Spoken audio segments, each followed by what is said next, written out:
안녕하세요. 자, 문프남 오늘 10번째 시간입니다. 자, 오늘은 말씀드린 바와 같이 도시군 계획 시설 사업을 가지고 여러분들에게 또 빵꾸노트 정리해 드리겠습니다. 여러분들이 빵꾸노트 정리하는 그 부분이 기본서 어디부터 어디까지인지를 조금 알려주면 좋겠다라고 해서 기본서 페이지를 먼저 불러드리고 그 다음에 그 관련된 내용들을 설명을 드릴 테니까 여러분들이 또 이걸 보시면서 나중에 복습하고 하실 때는 기본서를 꼭 참고하셔가지고 항상 시험은 기본서에 있는 내용들을 출제를 합니다. 거기에 있는 문장들을 잘라서 출제하는 게 일반적이기 때문에 그걸 확인해 보시기 바랍니다. 자, 시설사업은 기본서 121페이지부터 138페이지까지 있습니다. 자, 수업 들어가겠습니다. 자, 먼저 도시공객 시설사업에 있어서 단기별 집행계획입니다. 자, 단기별 집행계획은 관리계획 결정 고시일로부터 몇 개월입니까? 예, 3개월이죠. 3개월. 이게 관리계획 결정 고시로부터 과거에 2년 안에 수립하는 경우가 있었더랬어요. 그런데 법을 한 3년 전에 개정했죠. 그래서 지금은 3개월입니다. 수립하는 시설사업에 대한 연차별 계획으로서 재원조달계획이죠. 돈이죠, 돈. 제일 중요한 게 돈이니까 재원조달계획과 돈을 확보했으니까 확보한 돈을 어떻게 써야 됩니까? 재원을, 그렇죠, 보상해야 되겠죠. 그죠? 보상계획입니다. 계획을 포함해서 수립을 한다. 이렇게 보시면 되겠습니다. 자, 수립근저는 단기별 집행계획은 뭐예요? 관리의 결정을 3개월 안에 하죠. 그죠? 돈 확보하는 거죠. 보상해주는 거죠. 그러니까 이걸 가장 잘 아는 사람, 누가 하는 게 맞습니까? 그렇죠. 사업 시행자가 하는 게 맞습니다. 사업 시행자가 바로 누가 되냐면 관리계획의 이방권자가 되겠죠. 그죠? 그래서 이방권자가 누굽니까, 여러분? 행정청 싹 다죠. 행정청 싹 다입니다. 그죠? 그래서 원칙은 누가 되냐면 특광 시장 군수. 예외적으로 국장이나 도지사가 단기별 집행계획을 수립할 수가 있습니다. 종류는요, 1단계하고 2단계로 나누는 거 아시죠? 1단계 집행계획은 몇 년 안에 시행한 사업? 그렇죠. 3년이죠. 3년을 기점으로 해가지고 1단계, 3년 이후에 시행하면 2단계 집행계획에 포함이 된다라고 보시면 되겠습니다. 자, 그 다음에 시설 사업 시행자로 들어갈게요. 도시공객 시설 사업 시행자는 좀 전에 말씀드린 것 같이 누구였습니까? 행정청의 사업 시행자로서 관리계획의 이방권자가 되겠습니다. 이방권자는 행정청 싹 다입니다. 행정청 싹 다. 이렇게 기억하시면 제일 좋겠죠. 그런데 시설 사업이 2개 이상의 시군에 걸쳐서 사업을 시행하는 경우가 있죠. 그럴 때는 협의해서 사업 시행자를 정합니다. 협의가 성립되면 제일 좋죠. 그런데 협의가 성립이 안 될 때가 있죠. 그럴 때, 자, 2 이상인 공포에서 나왔다 이러면 항상 뭐 한다? 협의합니다. 협의가 되면 그만큼 좋은 게 없는데 협의가 안 되죠. 그러면 항상 어디에서 해결합니까? 위에서 상급기관에 해결하죠. 관할이 동일하면 관할 도지사가, 관할이 다르면 국토교통부 장관이 사업 시행자를 만다 지정한다. 이렇게 보시면 되겠죠. 비행정청은 하고 싶다고 해서 마음대로 하는 게 아니죠. 권한을 가지고 있는 사람, 원래 원칙적으로 권한을 가진 사람이 아니기 때문에, 그래서 원사업 시행자로부터 뭘 받아라? 지정을 받아야지 사업을 할 수 있습니다. 지정을 받아야 되기 때문에 권한을 위임해주는 의미가 있거든요. 그래서 좀 이따 나오는데, 나중에 비행정청이 시설 사업을 하면서 처분적 행위, 권력적 행위를 함으로써 타인의 권리를 침해하는 경우가 있습니다. 이때 법적 책임은 누가 진다? 지정권자가 집니다. 행위자가 지는 게 아니고 지정권자가 지게 되기 때문에 지정권자를 상대로 행정심판이나 소송을 제기할 수 있다. 이렇게 보시면 되겠죠. 그리고 이 사업 시행자 중에서 민간입니다. 민간. 조심하실 거는 비행정청일 때 동의를 받는 게 아니고 민간 사업 시행자가 됐을 때 우리가 동의 요건이 있습니다. 그 동의 요건이, 자, 민간 사업 시행자가 시설 사업 시행자로 지정을 받을 때는 사업 대상, 여기서 국공유를 빼야 되겠죠. 민간이니까 면적 3분의 2조에 해당한 토지를, 포인트는 뭐다? 소유하고가 제일 중요한 글자입니다. 면적 3분의 2와 소유자 총수 2분의 1이 아니고 면적 3분의 1을 소유하고, 면적 3분의 1을 소유했으니까 가지고 있지 않는 게 얼마입니까? 3분의 1이죠. 그 나머지 3분의 1에 대해서 소유자 총수 2분의 1 이상에 해당하는 자의 동의를 받으면 민간이 사업 시행자가 됩니다. 조심하실 건 한 번 더 강조하는데, 조심하실 거는 비행정청일 때 동의를 받는 게 아니란 얘기죠. 기출문제에서 많이 나온 게 주택공사일 때 동의를 받는다. 지방공사일 때 동의를 받는다. 아닙니다.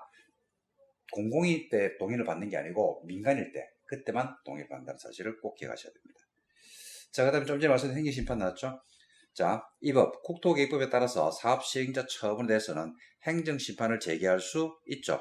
그죠? 제기할 수 있습니다. 자, 제기할 수는 있는데 이 경우 행정청이 아닌 사업시행자의 처분에 대해서는 당의 사업시행자를 많은 사람한테 지정한 사람한테 행정심판을 제기해야 됩니다. 오늘 동일한 내용이 어디 가면 나오냐면요. 도시개발법에 가도 우리가 조합이 처분적 행위를 하는 경우가 있거든요. 그때 권리 침해를 받은 조합원들이 권리 구제를 받을 때 조합을 상대로 행위는 조합이 했다 하더라도 조합을 상대로 제기하는 게 아니고 그죠? 누구를 상대로 해서 행정심판 소송을 제기하냐면 지정권자를 상대로 해서 제기를 해야 됩니다. 꼭 기억하셔야 됩니다. 자, 그 다음에 사업시행자 보호조치로서 자, 첫 번째 사업을 분할해서 시행할 수가 있죠. 시행자 보호조치로서 사업을 분할할 수 있어요. 관계 서류를 각종 서류를 무상으로 마을 수 있게 한다. 열람할 수 있게 합니다. 그리고 공시송달을 인정하죠. 공시송달은 민간이 할 때는 남용의 우려가 있어요.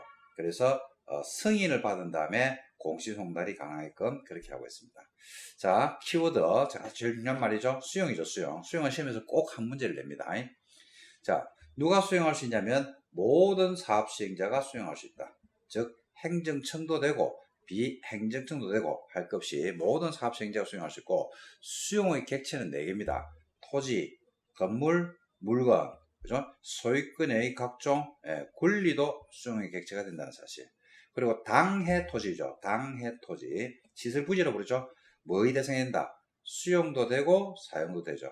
근데 인접지입니다. 인접지. 인접토지는 수용할 수가 있다 없다? 없죠. 수용은 안 됩니다. 뭐만 가능하더라? 사용만 됩니다. 사용. 그래서 인접지를 갖다 타인의 토지에 출입하든지 인접토지를 일시적으로 사용할 수 있는 그런 내용들이겠죠.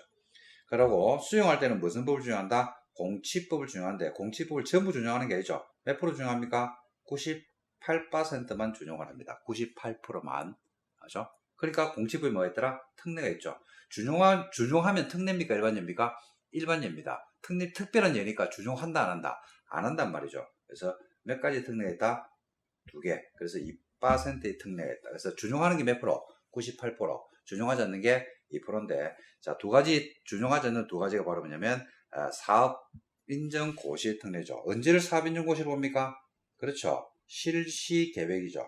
실시 계획에 대한 인가 고시가 있죠. 그죠? 이러면 공시법상의 사업 인정을 받은 것으로 봐서 그죠? 그때부터 수용의 권리가 생긴다. 이렇게 보시면 되겠습니다. 재결기한은 불복 기간인데 그죠? 원칙은 공시법에 따르면 1년입니다. 사업 인정 고시로부터 1년 안에 재결 신청을 해야 되는데 그 기간은 특례이기 때문에 사업 시행 기간 안에 재결 신청을 하시면 됩니다. 그 다음에 타인 토지 출입을 할 수 있죠. 그죠? 출입할 수 있는데 타인 토지 출입할 때는 며칠 전에 통지해 줘야 되나? 7일 전에 통지해 줘야 되겠죠? 7일 전에. 그리고 출입하는 주체가 비행정청이 출입할 때는 허가받고 출입해야 됩니다. 근데 행정청이 출입할 때는 그죠? 허가권자가 행정청이기 때문에 그냥 가면 돼요. 그냥 가면 되죠. 허가 안 받습니다. 일출 전 1몰 후에 출입할 때는 누구 승낙을 받아야 된다? 점유자입니다. 누구 승낙 받으라고요? 점유자의 승낙이죠. 누가 아니다? 소유자가 아닙니다. 소유자가 아니고 점유자의 승낙을 받아야 됩니다. 자, 그 다음에 장애물 변경이나 토지 일시 사용은 일시 사용할 때는 며칠 전에 통지해야 돼요? 3일입니다. 자, 출입할 때는 며칠? 7일. 일시 사용할 때는 3일. 통지하는 기간이 달라요. 출입할 때는 7일이고 일시 사용은 3일 전에 통지하고 소유자나 점유자 관리인의 뭘 받아라? 동의를 받아야 되죠. 동의. 근데 동의를 받을 수 없는 경우는 어떻게 되면 기다려야 돼요. 동의가 안 되니까 당연히 남의 토지를 일시적으로 쓰면 안 되겠죠. 기다려야 돼요. 그 말이 이제 법 조문에 생략되어 있습니다. 기다려야 되는데 기다렸다가 목적 달성이 안 되는 경우가 있겠죠. 그러니까 빨리 써야 될 거 아닙니까? 그럴 때는 어떻게 할 것이냐. 행정청은 관할 특광시장 문서에게 마음대로 통지하면 됩니다. 비행정청은 뭐 한다? 허가받아서 쓰면 됩니다. 그러니까 보니까 출입할 때나 그 다음에 타인 토지 일시 사용할 때 보니까 비행정청은 전부 다 뭐합니까? 허가받죠. 비행정청이 할 때는 좀 출입이나 일사용이나 둘 다 뭐 받는다? 예, 허가받는다. 이렇게 알아두셔도 좋지 않을까 싶습니다. 자, 손실보상은 행위자가 속한 행정청이나 사업 시행자가 피해를 받은 자와 협의하고 보상을 하지, 누가 보상을 하는 게 아니냐면 행위자가 보상하는 게 아니죠. 행위자를 뭐 한 사람? 시킨 사람. 그죠? 그 시킨 사람이 누굽니까? 행정청 내지는 사업 시행자가 시키거든요. 그래서 이 사람이 보상에 대한 협상을 하고 보상을 하면 되겠습니다. 자, 오늘 수업은 여기까지입니다. 자, 다음 주에는 지구 단위 계획을 가지고 수업 설명을 드리도록 하겠습니다. 자, 오늘도 문풀함 0.1점씩 올립시다. 조금이라도 도움 되셨나요? 자, 감사드리고, 자, 다음 시간에 여러분들에게 지구 단위 가지고 설명을 드리도록 하겠습니다. 감사합니다.